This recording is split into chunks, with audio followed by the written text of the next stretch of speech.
آج کے اس خطبے کا جو عنوان منتخب ہوا ہے وہ ہے امت پر نبی مکرم صلی اللہ علیہ وسلم کے حقوق، یعنی اللہ کے رسول صلی اللہ علیہ وسلم جو اس دنیا کے اندر مبعوث کیے گئے اور ہم سب کے نبی بنائے گئے، اللہ تعالیٰ نے ان کو چنا، اپنا حبیب بنایا، اپنا رسول بنایا، اپنا پیغمبر بنا کر دنیا میں بھیجا۔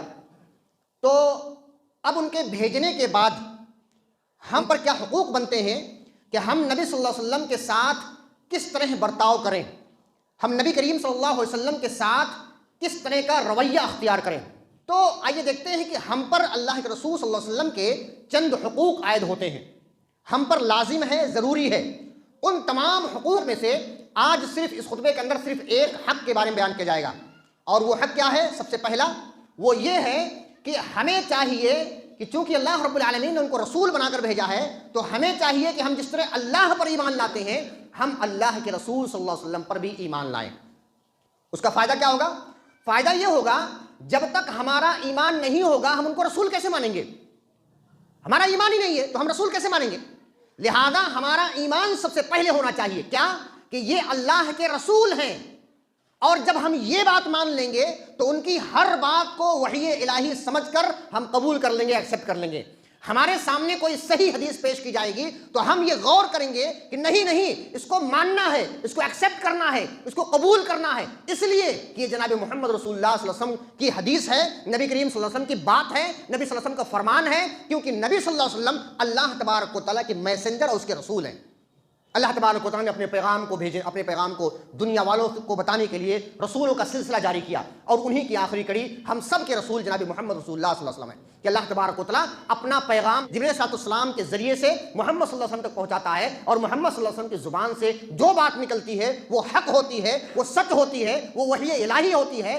دین کے معاملے میں نبی صلی اللہ علیہ وسلم کی ہر بات سچی اور پکی اور ایمان کے قابل ہوتی ہے۔ یہ ایمان کا فائدہ ہے۔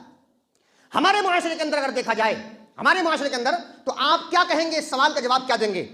اس سوال کا جواب کیا دیں گے کہ ہمارے معاشرے کے اندر بعض لوگوں کو جب صحیح حدیث، صحیح بخاری کی، صحیح مسلم کی یا کوئی بھی دیگر صحیح حدیث جب پیش کی جاتی ہے اور عمل کرنے کے لیے کہا جاتا ہے تو وہ کہتے ہیں کہ نہیں، ہم دیکھتے ہیں کہ ہمارے امام نے کیا کہا ہے، فلاں عالم نے کیا کہا ہے، فلاں ولی نے کیا کہا، فلاں مرشد نے کیا کہا، فلاں مجتہد نے کیا کہا، فلاں فقیہ نے کیا کہا۔ ہم یہ اگر دیکھتے ہیں تو یاد رکھیے اگر میں کہتا ہوں یہ بات تو ہم اپنے ایمان کی نظر ثانی کریں، ہم اپنے ایمان کی نظر ثانی کریں کہ ہمارا ایمان مکمل ہے یا نہیں ہے۔ ہر شخص کس کا جواب دے سکتا ہے کیا؟ کہ نبی کریم صلی اللہ علیہ وسلم کی بات آنے کے بعد نبی صلی اللہ علیہ وسلم کی بات سب سے اوپر ہونی چاہیے، نبی صلی اللہ علیہ وسلم کا قول سب سے اعلیٰ اور عرفہ ہونا چاہیے، نبی صلی اللہ علیہ وسلم کی بات کے اوپر کسی کی بات نہیں چلے گی، کیونکہ وہ اللہ کے رسول ہیں۔ یہی ایمان کا فائدہ ہوتا ہے، اور الحمدللہ رب العالمین، ہم اللہ کا شکر ادا کرتے ہیں کہ ہمارے سامنے اور ہماری آواز کو سننے والیاں اور سننے والے جتنے موجود ہیں ان میں سے اکثر و بیشتر میں جانتا ہوں کہ وہ توحید والے ہیں، بلکہ ہو سکتا ہے کہ سارے لوگ ہوں توحید والے، ایک اللہ کی عبادت اور جناب محمد رسول اللہ صلی اللہ علیہ وسلم کے فرمان کے مطابق اپنی زندگی کو چلانا۔ اگر یہ دونوں چیزیں آپ کی زندگی میں آ گئیں تو انشاءاللہ تبارک و تعالیٰ آپ کو کامیابی ملے گی، سب سے بڑی کامیابی ملے گی، اور سب سے بڑی کامیابی جنت الفردوس کا مل جانا اور جہنم سے نجات پا جانا، اس سے بڑی کامیابی دنیا اور آخرت میں کچھ نہیں ہے۔ تو اللہ فرماتا ہے کہ اے لوگوں، اللہ حکم دے رہا ہے کیا؟ کہ تمہیں ایمان لانا ضروری ہے، نبی صلی اللہ علیہ وسلم پر ایمان لانا ضروری ہے۔ یہ اللہ کے رسول صلی اللہ علیہ وسلم کے حق میں سے سب سے پہلا حق ہے۔ سب سے پہلا حق کیوں ہے؟ اس لیے کہ اطاعت تو بات کا مسئلہ ہے، جب نبی مانو گے، ان پر ایمان لاؤ تبھی تو اطاعت کرو گے۔ جب نبی ہی نہیں مانو گے تو اطاعت تو دور کی بات ہے۔ ہم اطاعت تبھی کر سکتے ہیں جب ایمان والے ہوں، ایمان ان پر رکھیں۔ ہم فرما برداری اس وقت کر سکتے ہیں جب ان پر ایمان ہو۔ ہم اللہ کے رسول صلی اللہ علیہ وسلم کی توقیر اور عزت اس وقت کر سکتے ہیں جب ان پر ایمان ہو۔ ہم رسول اللہ صلی اللہ علیہ وسلم سے محبت اس وقت کر سکتے ہیں جب نبی صلی اللہ علیہ وسلم پر ایمان ہو۔ اور اگر ہمارا ایمان کم ہے، لاکھ محبت کا دعویٰ کرتے رہو، جھنڈے بڑے بڑے نکال لیا کرو، لیکن محبت کا دعویٰ کرنے سے محبت ثابت نہیں آتی۔ اس لیے کہتے ہیں، علماء کہتے ہیں، دعویٰ بغیر دلیل کے باطل ہوتا ہے۔ ایک چھوٹا سا جملہ ہے لیکن بہت امپورٹنٹ جملہ ہے۔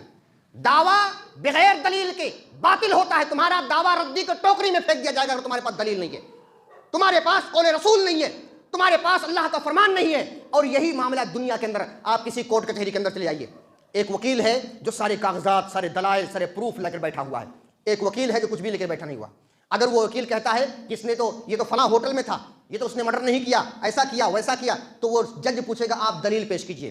آپ پروف لائیے، ایویڈنس لائیے، اور دوسرا شخص جو ہے پورا ایویڈنس لے کر بیٹھا ہے، جج کس کی بات مانے گا؟ اگرچہ وہ پروف لینے والا جھوٹا ہی ہے، لیکن دنیا کے ماحول کے اعتبار سے، دنیا کے کورٹ کے اعتبار سے اسی دلیل کو مانا جائے گا۔ جس کے پاس کوئی دلیل نہیں ہے تو ظاہر سی بات اس کی بات نہیں مانی جائے گی۔ اور معاملہ بھی یہی ہے، جتنے بھی اعمال دین کے اندر ہیں آپ کے پاس دلیل ہونی چاہیے۔ تو اللہ کیا فرماتا ہے؟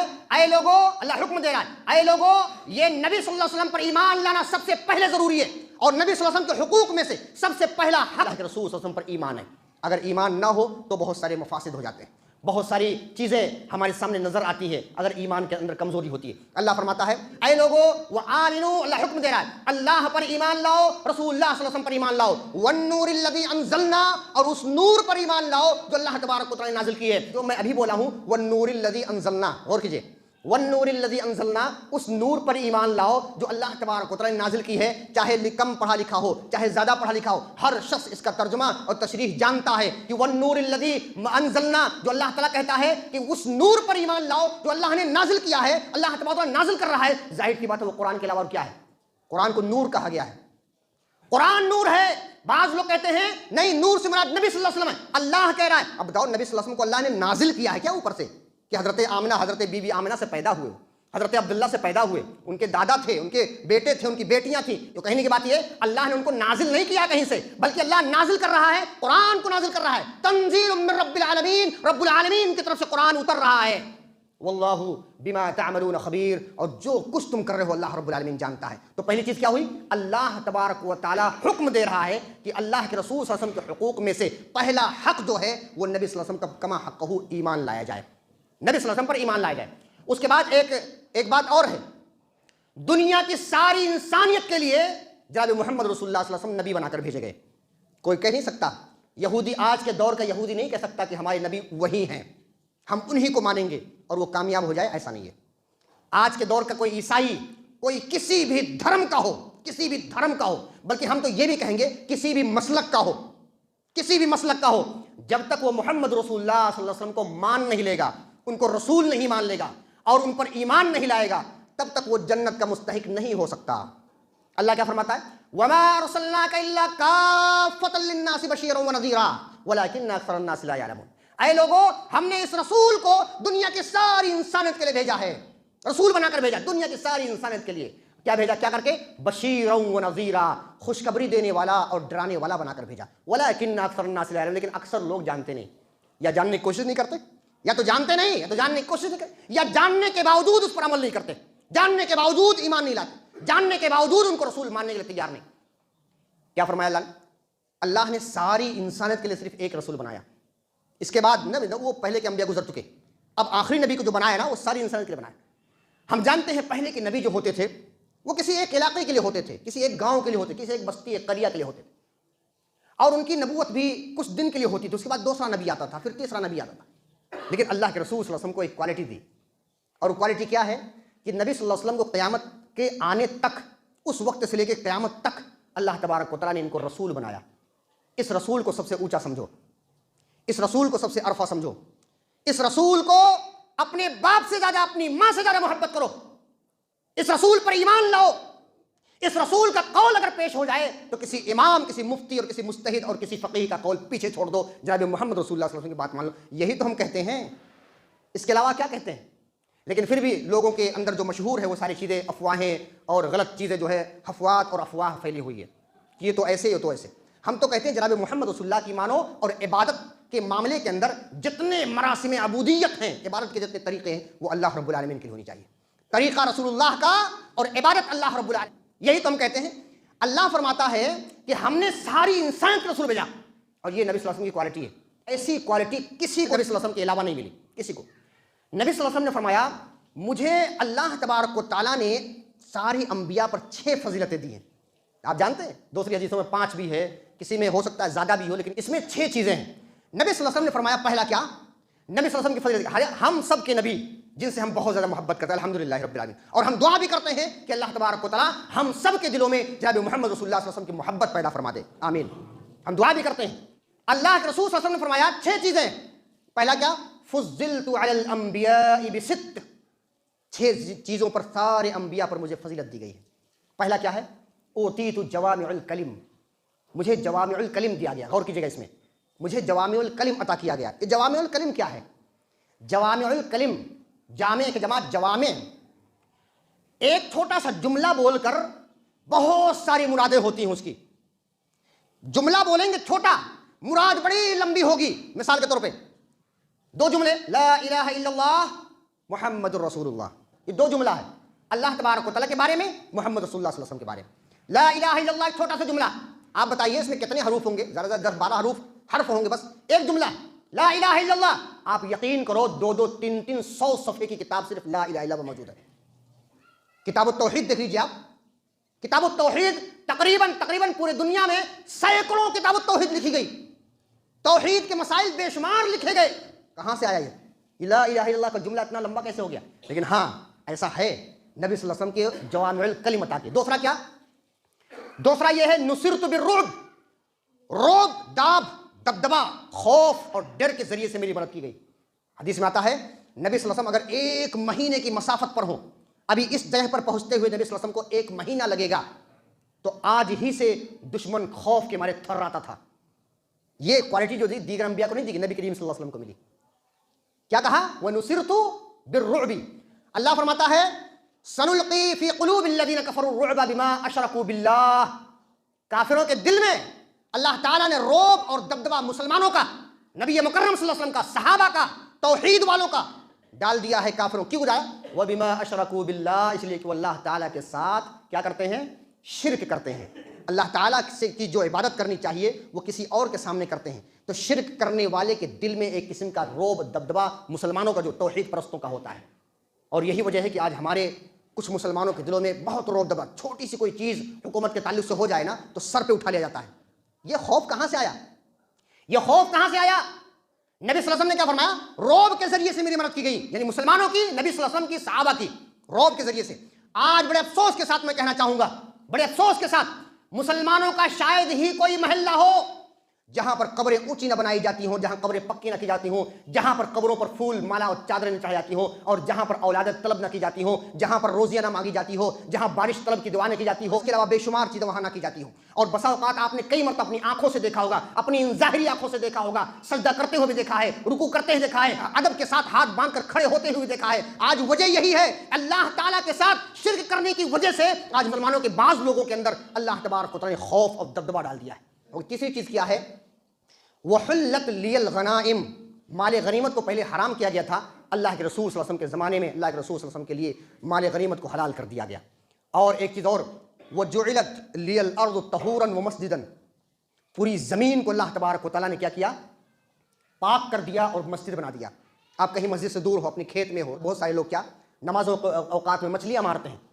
آپ پانی کے پاس ہو، ناپاک ہو تو نہاؤ، آپ وضو کر لو. وضو کرنے کے بعد اگر آپ کہیں سفر میں بہت دور مسافت پہ ہو تو آپ قصر کر کے نماز پڑھ لو. نزدیک ہو تو آپ کم سے کم اگر سنت چھوڑ دیے، کم سے کم اگر سنت چھوڑ بھی دیے، کم سے کم فرض تو پڑھو، فرض تو پڑھ لیا کرو. لیکن ایک بہانہ ہوتا ہے کہ میں تو یہاں تھا وہاں تھا، بعد میں آ کر اجتماعی طور پر نماز پڑھتے ہیں. یہ چیزیں دیکھیے، یہ غلط طریقہ ہے. اس کے بعد کہا ایک چیز اور، وَأُرْسِلْتُ إِلَى الْخَلْقِ كَافَّةً. مجھے ساری مخلوق کی طرف بھیجا گیا ہے، ساری مخلوق کی طرف. اور مخلوق میں، ساری مخلوق میں سے مکلف جن کو اللہ تبارک و تعالیٰ نے شریعت کی تکلیف دی ہے وہ انسان اور جنات ہیں. اور یہ 5ویں چیز ہو گئی. اور 6ویں چیز اللہ کے رسول صلی اللہ علیہ وسلم نے فرمایا وَخُتِمَ بِيَ النَّبِيُّونَ. اور مجھ پر نبیوں کا سلسلہ بند کر دیا گیا، ختم کر دیا گیا. تو کہنے کی بات یہ ہے، نبی کریم صلی اللہ علیہ وسلم کو ساری انسانیت بلکہ سارے جناتوں کی طرف اللہ تبارک و تعالیٰ نے رسول بنا کر بھیجا، اور ہمیں چاہیے کہ اس رسول کی اتباع اور پیروی کریں.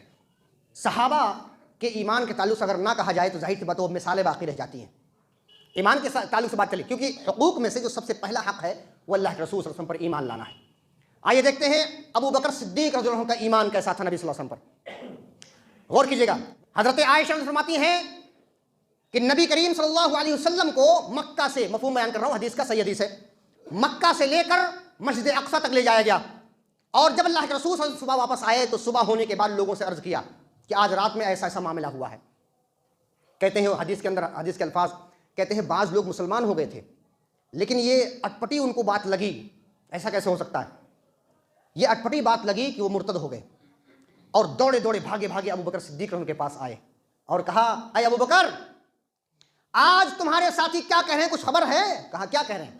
کہا آج تمہارے ساتھی کہہ رہے ہیں کہ یہاں مکہ سے لے کر بیت المقدس گئے اور اس کے بعد راتوں رات واپس بھی آ گئے۔ کہا کس نے کہا ہے؟ کہا تمہارے ساتھی یعنی محمد صلی اللہ علیہ وسلم نے کہا ہے۔ کہا واقعی انہوں نے کہا ہے؟ کہا ہاں واقعی انہوں نے کہا ہے۔ کہا اگر واقعی انہوں نے کہا ہے تو میں اس بات کو مانتا ہوں کہ واقعی وہ سچ کہہ رہے ہیں۔ اللہ اکبر، ابھی تو اور تھرا گئے وہ لوگ۔ کہا کہ اے ابو بکر، کیا تم مانتے ہو کہ یہاں سے لے کر بیت المقدس راتوں رات گئے اور بیت المقدس واپس بھی آ گئے؟ کیا اس بات کو مانتے ہو؟ کہا ہاں اس بات کو میں مانتا ہوں، لیکن ایک بات یاد رکھیے، میں نے دیکھا آج سوشل میڈیا کا زمانہ ہے، مکہ مکرمہ سے لے کر بیت المقدس تک تقریباً 1500 کلومیٹر ہے، معمولی بات نہیں ہے۔ اس وقت کار، موٹر سائیکل، الیکٹرانک کی چیزیں یا جہاز وغیرہ نہیں تھے، ذرا اونٹ تھے یا گھوڑا دوڑا کر پہنچ سکتے تھے کہیں پر، لیکن آپ دیکھو 1500 کلومیٹر 2-3 گھنٹوں کے اندر، اور اس کے علاوہ آسمانوں پر جو گئے وہ تو بات الگ ہے۔ تو کہا اے ابو بکر، یہاں سے بیت المقدس اور پھر بیت المقدس جانا پھر واپس آنا وہ بھی راتوں رات، کیا اس بات پر یقین کرتے ہو؟ کہا ہاں کرتا ہوں یقین، میں یقین کرتا ہوں، بلکہ یہ تو چھوٹی بات ہے، میں تو یہ بھی مانتا ہوں کہ روزانہ صبح شام اللہ تبارک و تعالیٰ کے پاس سے آسمانوں سے وحی نازل ہوتی ہے۔